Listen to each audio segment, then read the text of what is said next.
Sebuah kebijakan yang baik tidak hanya dilihat dari bertambahnya penerimaan negara, tetapi juga dari kemampuannya menjaga usaha rakyat tetap hidup. Lalu bagaimana dengan revisi aturan pajak UMKM ini? Pajak UMKM direvisi, CP dan PT tak lagi dapat tarif 0,5% penataan sistem atau ini beban baru.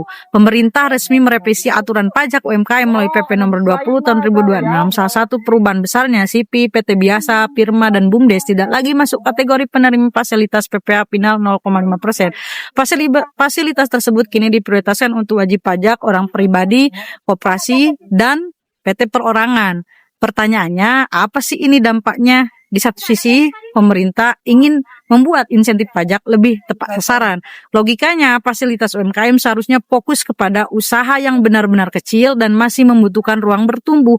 Selain itu, pemerintah juga ingin memperluas basis pajak dan mendorong usaha naik kelas ke sistem perpajakan yang lebih normal. Namun di sisi lain, realitas ekonomi hari ini tidak sesederhana itu. Banyak pelaku usaha berbentuk CV atau PT bukan karena sudah besar, tetapi karena kebutuhan administrasi proyek, kerjasama usaha, perbankan, hingga legalitas usaha. Secara badan hukum, mereka terlihat formal, tetapi kondisi usahanya belum tentu kuat.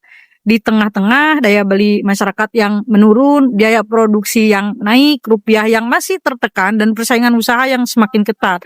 Perubahan pajak berpotensi menambah tekanan bagi sebagian pelaku usaha kecil yang sedang bertahan.